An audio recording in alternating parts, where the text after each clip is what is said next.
La vacuna ja està ahí. Queda molt poc. De fet, s'ha produït també ací a la Comunitat Valenciana avui una reunió crucial de la Comissió de Vacunació contra la Covid-19 i els informa d'una novetat rellevant.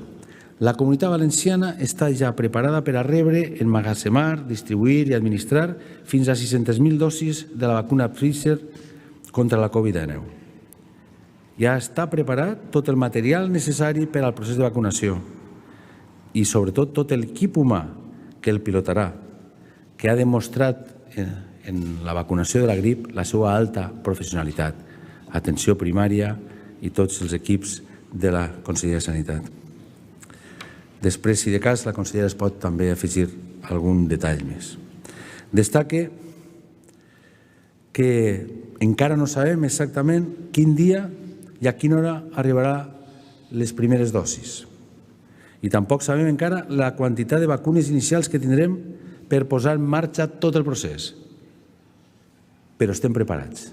Es que estamos preparados. Lo más importante es que tenemos en estos momentos los frigoríficos, todo lo que es la instalación de material y sobre todo lo más importante que en nuestro plan de vacunación, que son los recursos humanos. Buen hacer.